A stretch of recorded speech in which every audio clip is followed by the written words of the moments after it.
I think what's true for all of us at different times and seasons of our life is we think, I just thought my life would be different by this point. I thought that I would have a different job or a better job, or I thought my marriage would be different. I just had a picture of how this season of my life, this part of my life was going to look, and it just hasn't happened yet.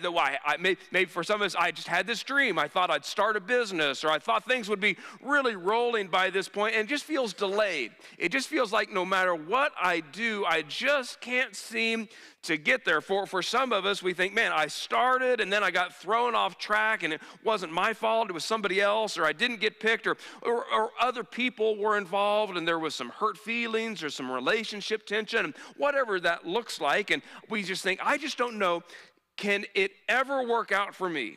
Can my dream that I had, this vision that I had for my life, can it ever happen? And for some of us, we think, I feel like God wanted this for me. I feel like God was leading me towards something. I feel like God had something new, and yet it just hasn't happened yet. And when we find ourselves in that tension, especially if it lasts for a while, if it lasts for a weekend, then we can handle it.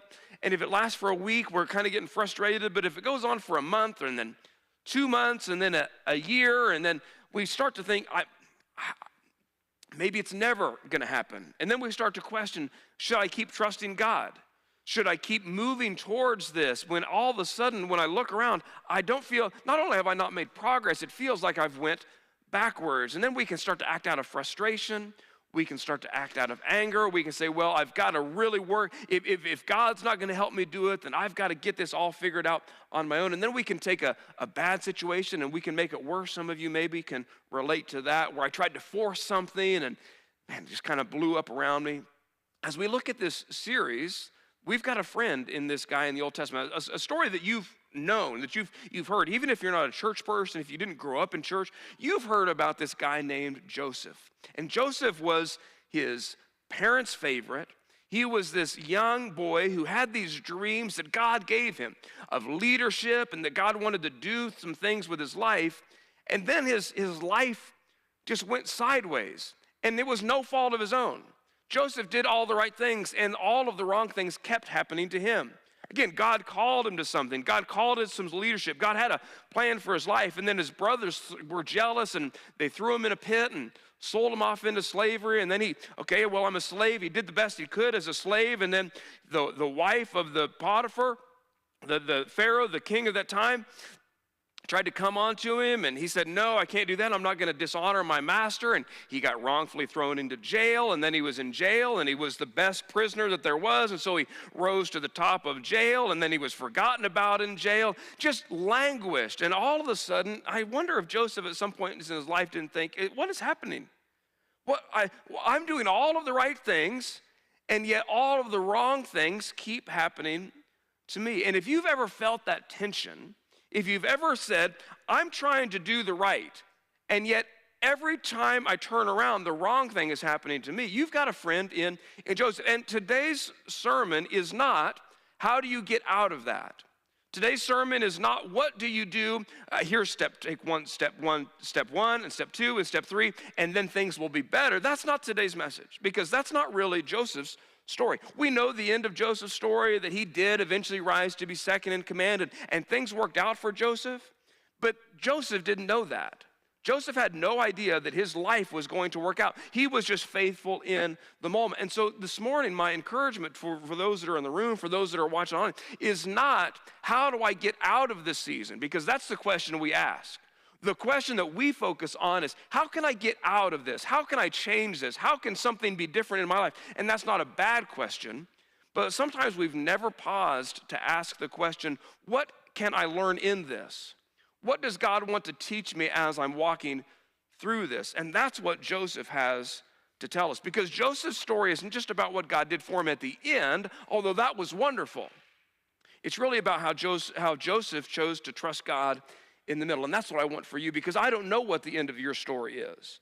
I don't know how things are going to work out. I don't know how things are going to change, but I know that what Joseph's life shows us is in the middle, regardless of how the end turns out, I can trust God. That I can continue to, when it doesn't seem like life is working out for me, I can trust God in the middle. And the big idea of today is this, is that when life isn't going the way that you planned, you can trust that God is writing a story. That God is in the middle of writing a story of your life, and we can be aware of, yes, this isn't what I want. Yes, this isn't the way I would have liked it, but God must be doing something in this. And yes, I want out. And yes, I want it to change. And yes, I want it to be different. And yes, I want it to be better. But until that day comes, what do I do? Until that day comes, how can I trust God? I think that's what Joseph answers for us today. And so if Joseph was to sit down and talk to you and hear your story and have a conversation with you, I think there's a few things, these aren't obviously all inclusive, but here's a few things I think Joseph would encourage you. Not so that you get out of it, but just so that you can have some hope in the middle of it. Here's the first one, that people can complicate your plans, but they can't cancel God's plans. And that should give you some encouragement. That should give you, okay, yes, there are people, and the reason that for some of us our life or our dream or our idea of what should be happening isn't working is not your fault, it's somebody else's fault. That you didn't get hired, or they didn't do the right thing, or they made some choices that impacted you deeply. The good news is, according to Joseph's life, is yes, people can mess up the plans that we have, but they don't have enough power to cancel out the plans that God has. At every turn, Joseph's life was impacted by other people's choices. At every turn, it was other people that derailed his life. His brothers derailed his life. Potiphar's wife derailed his life. The prisoners that forgot about him derailed his life. It was other people that put him in the places that he was in, and yet God was able to work through it. That no matter what happened to him, God was still working. And we can get knocked down by people, we can get thrown off track by people, and we can start to believe because of what they did, I'm not sure that God is still able to do what I thought he was going to do. Great news, they're not that powerful. Great news, other people are not strong enough to thwart the plans of God. Joseph, at the end of his story, kind of the whole pinnacle of Joseph's story is this. He sees his brothers, and we're going to see more about it here in a little bit, but he sees his brothers, and they finally recognize him, and he could have done anything he would have wanted to them. He could have thrown them in jail. He could have had them tortured. He could have had them killed. Instead, Joseph says, you intended to harm me. And for some of you, you might look at some people in your life, and you think they intended to harm me. Their choices impacted me. Because of what they did, I'm hurt. Because of what they did, I'm in a worse spot. That happened to Joseph. You intended to harm me, but God intended it all for good. In other words, that no matter what you did, it couldn't outweigh what God was going to do. That no matter what happened because of your choices, God was still ultimately in control. That your plans and what you decided and your wrong choices, and God was still available, and God was still there. God intended it for good. He brought me to this position so that I could save the lives of many people. Job, he says it this way in Job chapter 42. I know that you, talking about God, can do anything. You can do anything. And no plan of yours can be thwarted. And that should, in the middle, when you're not sure how it's going to work out, when you're not sure, is this dream that I had ever going to be realized? In the middle, you should be reminded, God is still in control.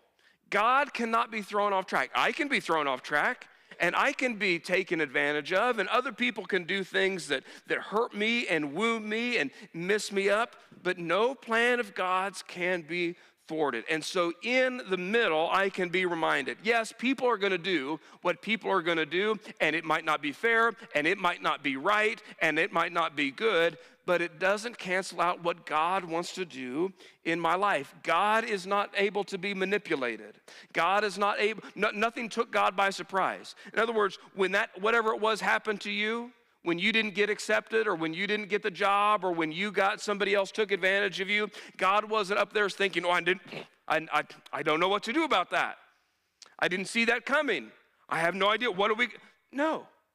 God was still in control. And Joseph understood, yeah, other people can mess up my plans, but they can't change God's plans. Here's what else Joseph, I think, would encourage us to do, that we keep doing what's right even when life feels wrong.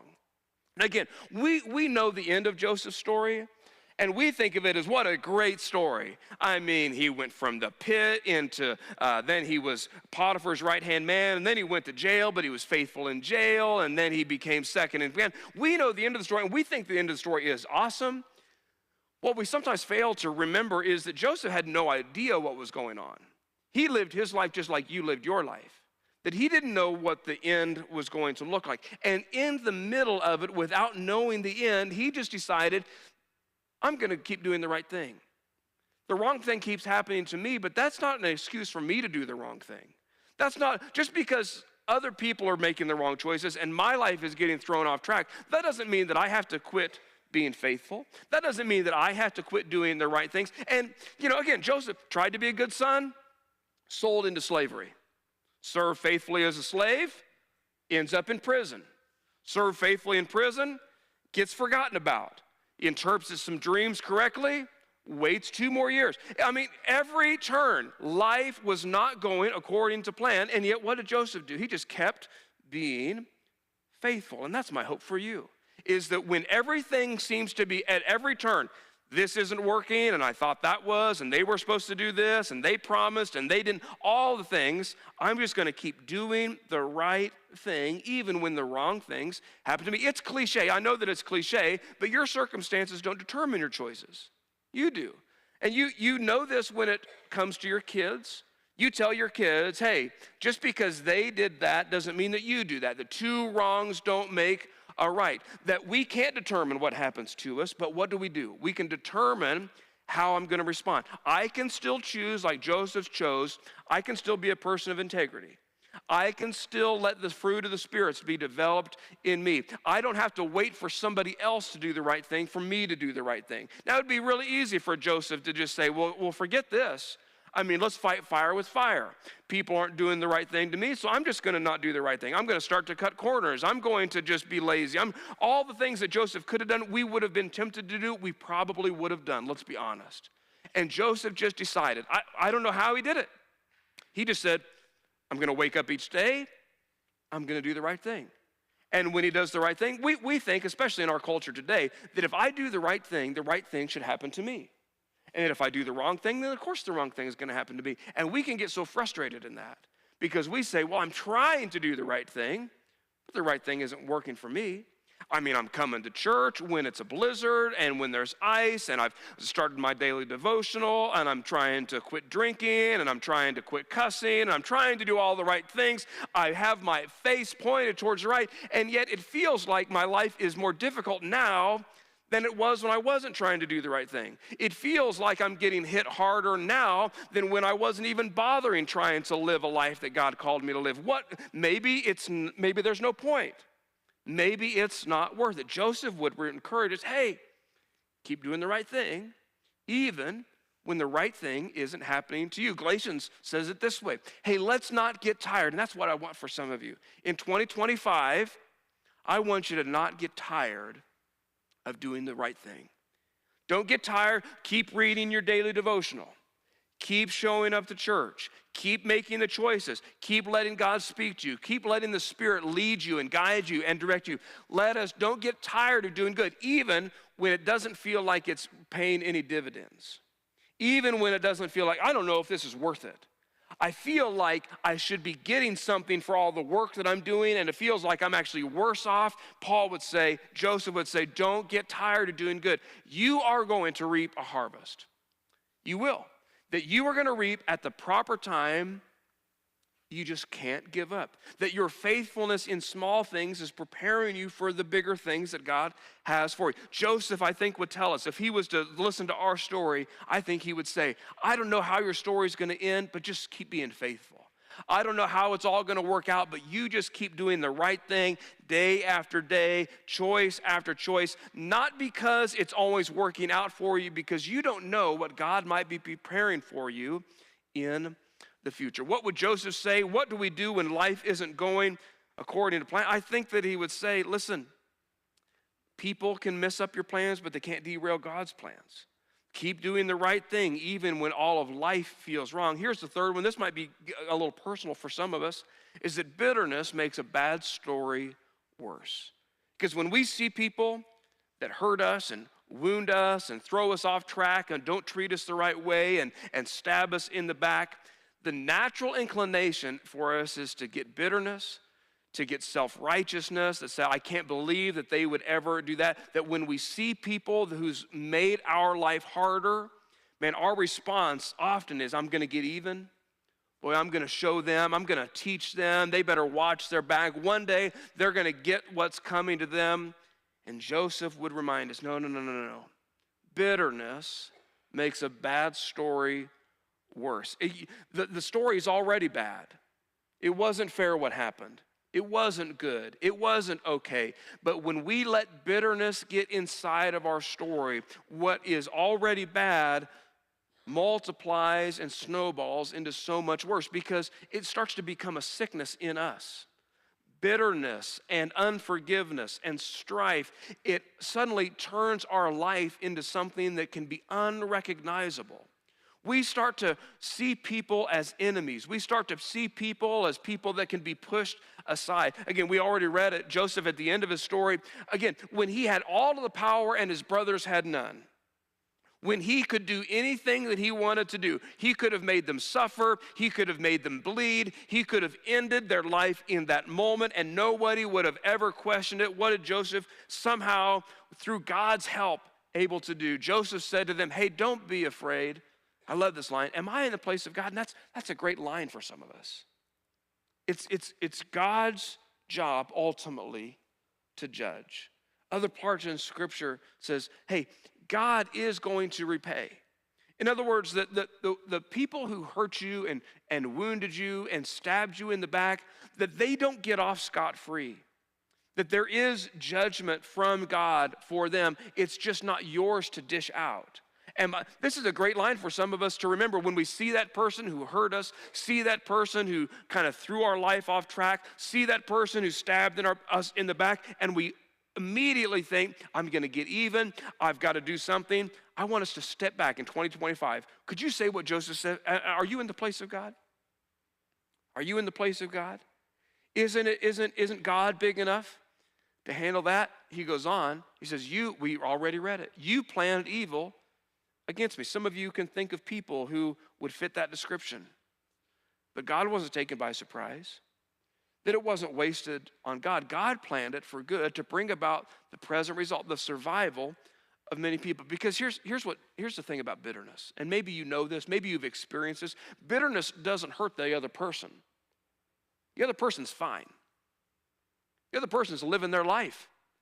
The other person sometimes doesn't even know that they wounded you, and if they do know, some of them don't care. You know who bitterness hurts? The person looking in the mirror. Bitterness is a poison that hurts my heart, and when it gets into my heart, do you know who else it starts to hurt? The people that you love the most. Some of you have been on the receiving end of other people's bitterness, and something happened to them and they kept a hold of it and it had nothing to do with you, but you just caught the shrapnel of some sickness that was happening in their heart even though you had nothing to do with it. That's what bitterness does. That's what strife does. That's what unforgiveness does, is that we give the worst of us to the people around us who didn't have anything to do with the original pain, who didn't have anything to do with the original hurt, but they're just closest. And so they get the shrapnel of that sickness that's in us. And so I think Joseph would encourage us, hey, keep short accounts. Don't let that strife and bitterness build up in your heart because it's not hurting them, it's hurting you and it's hurting the people that you love the most. Some of us, we can't repay the people that really hurt us. They might not be around, they might not even be alive, they might not be in our life, but we still have that in our heart. And Joseph would say, man, bitterness makes a bad story worse. Paul says it this way, get rid in 2025. Get rid of all bitterness. Doesn't say that it wasn't right. Doesn't say that it wasn't real. Doesn't say that it wasn't hurtful. He just said, just get rid of it. It's not doing you any favors. It's not helping you. It's not moving your life in the direction that you want it to do. Get rid of it. Get rid of the rage, the anger, the harsh words, the slander, as well as all types of evil behavior. Instead, just be kind. Oh, it's hard. It's really hard. But it's what Christians do. It's what makes sure that our heart doesn't get flooded with sickness. Instead, be kind to each other.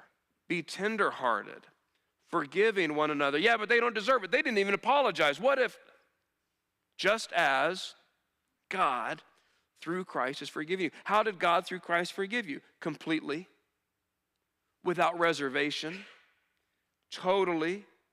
He let you off of the hook, not because you necessarily promised that you would never do it again. It's just in his nature. He is a forgiver. He is merciful, and so I'm going to forgive you. And he invites Christians who have been on the receiving end of that forgiveness to forgive that other person as well. Doesn't mean that you're going to be in relationship with them.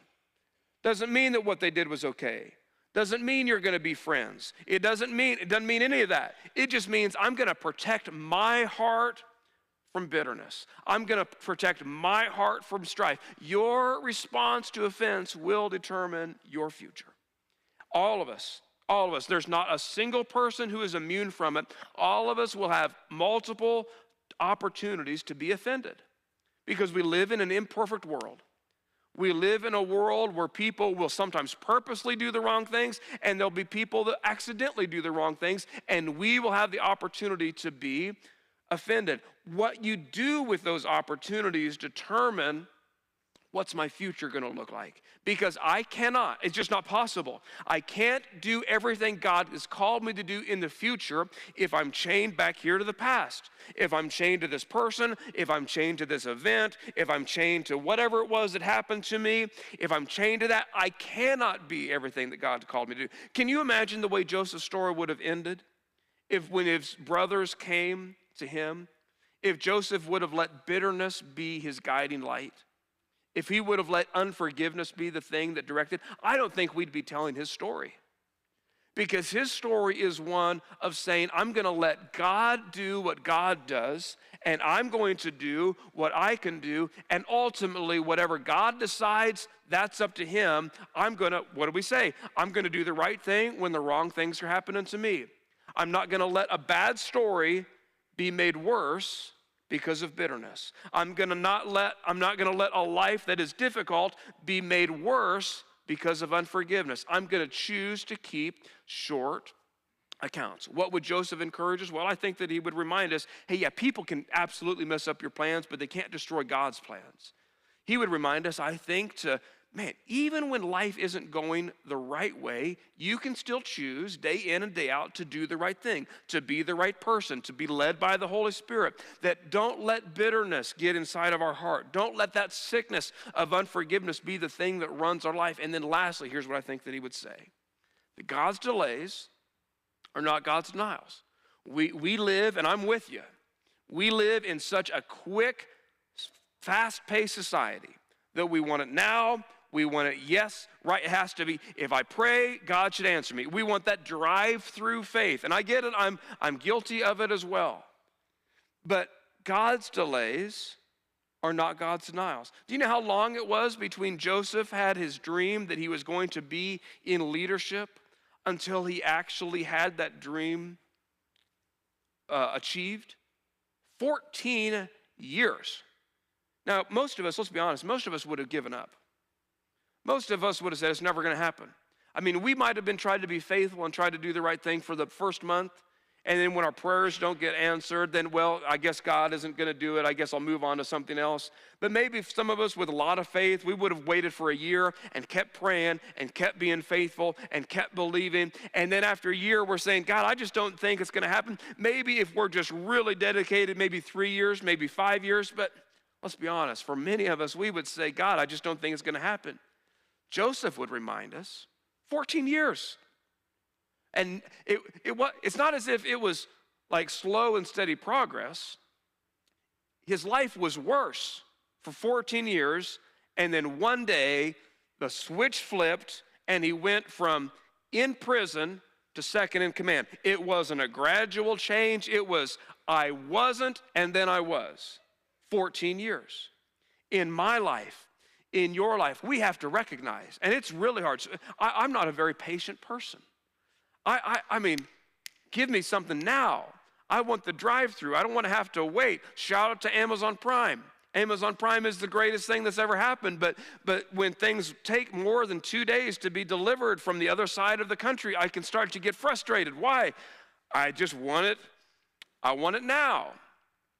But when that leaks into my spiritual life, I can get in danger because I can start to say, God, I need this now. I want this now. And why aren't you doing this? And why aren't you answering this prayer? And why isn't it happening? And why isn't it working? And I can start to get so frustrated. God, I thought this was you. I thought this is what you wanted. I thought you wanted my marriage to be better. I thought you wanted my finances to be stronger. I thought you wanted my relationships to be different. I thought that you wanted me to have a better job. But it's not happening, so maybe it's just never going to happen. Joseph would remind us, no, God's delays are not God's denials. That when it feels like God has hit the pause button in my life, I can just remember, oh, God doesn't work on my timeline. And important to remember that we can't speed up God's timing, but we can slow it down by trying to force what isn't ready. Listen, you cannot manipulate God. God is not going to do what God is not ready to do. That no matter how much Joseph prayed in year 7, he wasn't going to be second in charge in Egypt. It wasn't happening. It didn't matter what Joseph did. It didn't matter how many church services he went to. It didn't matter how many prayers he prayed. It didn't matter how many times he read through the Bible. Didn't matter. God wasn't ready to do it. He couldn't fast forward it. Here's what Joseph could have done, though. He could have delayed it. He could have made things slower by impatience, by trying to force things himself. It's like a piece of fruit. You can't make a piece of fruit ripen faster, but you can ruin the piece of fruit really, really easily. Squeezing it and messing with it doesn't ripen it, but it can bruise it and it can hurt it. The same is true in your spiritual life. That God's not going to do what God's not going to do. He's not in a hurry. I know that I'm in a hurry. I know that some of you might be in a hurry. You can't force it, but you can mess it up. You can slow things down by trying to say, well, God, if you're not going to let me into a relationship, I really want to be in a relationship. I want to be in this thing, and so I'm just going to do it myself. Well, God wasn't ready for that. And so the brakes have to be willing to be applied. See, God, it's as hard as it is, I'm just going to wait on your timing. Because God's delays are never, ever wasted. God was working in Joseph. God was teaching him something. And I know it's so frustrating to be in the middle.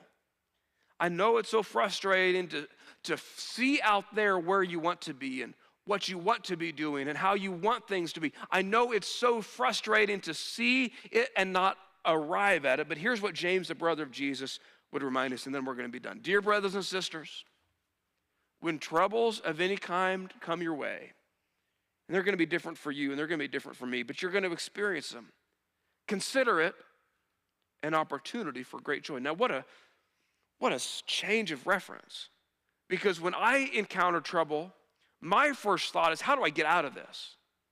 When I encounter a delay, my first thought is not, God, what are you teaching me? But God, how can you get me out of this? When I experience trouble of all kinds, my first thought, my go-to thought is, well, I've got to hurry up and get out of this because this isn't comfortable. And James, the brother of Jesus, he said, would you stop for just a second? Would you pause and would you, instead of thinking, how quickly can I get out of this uncomfortable season, I want you to consider it an opportunity for great joy. Not that you're happy that it's happening. Not, oh, I'm so glad that I'm wasting this season of my life. Oh, I'm so happy that I'm still single. I'm so happy that my marriage still isn't working. He's not saying that. He's saying, I want you to go a little bit deeper, for you know that when your faith is tested, for some of us, that's what it is. Delays test my faith. Can I continue to trust God? Can I continue to be faithful? Can I continue to do the right thing when the wrong things are happening to me? When my faith is tested, my endurance has a chance to grow. It's like lifting weights, that I press against something hard for the result that later I'm going to be able to do it better. I'm going to endure. I'm going to be strong. He says, so let it grow. In other words, don't try to short circuit it. Don't try to ripen that fruit that isn't ready to be ripened. Let it grow. For when your endurance is fully developed, and I don't know when that's going to happen. For Joseph, it took 14 years. For you, it might be a month, it might be 3 months, it might be 5 years. I don't know how long it's going to be. But when it's fully developed, you will be, not your circumstances, but you will be perfect. You'll be complete. You're not going to need anything. James isn't saying you have to be happy about the challenges you're facing. He's just inviting me to a different perspective. God, what are you teaching me in this? What could this season be preparing me for in the future? And yes, God, would you please accelerate it? And God, would you help me get out of this? But in the meantime, when I'm in this season, what are you showing me? What are you teaching me? How can you grow me in this? Romans chapter 8, Paul said this. We know. And that's what I want for you in 2025. I want you to know. I want you to know that all things, good, bad, other people's fault, your fault, just life's fault, all things work together for the good. Not all things are good. And you know that. You've lived long enough to know that. Not all things are good. But God, because he's God, and he's faithful, and he's strong, and he can hold our life, he can cause all things to work together for the good, for those who love God and are called according to his purpose. So, in your life this week, and your life in 2025, if you are in that tension of, I just don't feel like my life is working out the way that I want my life to work out, maybe there's one of those things that you need to do. For some of us, maybe it's just trusting God's sovereignty. Trusting that no matter what other people might do, God's plans are God's plans, and they can't knock God off track. God's not surprised. God is not taken by surprise, saying, I never saw that coming. I can trust in God's sovereignty. For some of us, we just need to stay faithful. You're doing the right things, and you're maybe getting a little bit weary of it. Maybe getting a little bit tired. My encouragement, Joseph's encouragement would be just keep doing the right thing. Keep letting the Spirit of God change you. Keep letting the Spirit of God shape you. Keep letting the Spirit of God move you in this direction or that direction, even when it doesn't feel like it's making any difference. For some of you in 2025, I want so much for you to leave bitterness in 2024. It's a new year, and I don't want your heart to be sick. And I know it wasn't fair, and I know it wasn't right, and you didn't deserve it, but the sickness in your heart will impact you in ways that we can't even imagine, and it'll impact the people that you love the most. And so with the strength that God provides, would you just wake up every day and say, God, I want to release that person. I want to release that group of people. I want to release my parents. I want to release my ex. I want to release my boss. I want to release that friend that stabbed me in the back, whatever it is, because I don't want my heart to be sick. And I don't want to be chained to the past and keep me from doing all the things that you want me to do in the future. It's so hard. It's so hard because there's grief there and there's pain and there's rawness. But God in his mercy will give you the grace. I'm going to let it go. Am I God? Is it up to me? It's not. God will do what God can do. Don't let that bitterness get into your heart. And then, for some of us, we just need to trust his timing. Trust that God's delays are not his denial. So I'm just going to keep being faithful. I'm going to put one step in front of the other, trusting that eventually God, in his kindness and his mercy, is going to do everything that he promised he would do. And he's going to shape me into his image in the meantime. Let me pray for you. Heavenly Father, thank you so much for those that are in the room. Thank you for those that are watching online. Thank you that you put within us dreams and you put within us vision. And so I'm asking for that in all of our lives. I'm asking that you would give us a dream for the future, that you would give us a dream for what could be in our life. And for Lord, I'm praying that we would have patience in the meantime. Lord, for some of us, we're so tired of waiting. We want things to be different. We want things to change. Lord, I'm asking that you would give us the grace, that you would give us the patience to wait on you. Lord, we're so grateful that your plans cannot be derailed. And so help us to be patient, waiting on your perfect time. Lord, I'm praying for those that are struggling with unforgiveness, struggling with bitterness, struggling with what has happened to them. Lord, would you give them the grace that they need to release that to you? That they would have the grace that they need to move into the future, not being chained to the past. Lord, I'm praying that in the meantime, in the middle, while we're in that frustration, when we're in that time where it doesn't seem like anything is working, Lord, would you help us to ask the question, what are you teaching us? Help our faith to be strengthened in you, knowing that you can cause all things to work together for the good of those who love you and are called according to your purpose. It's in your name that we pray. Amen.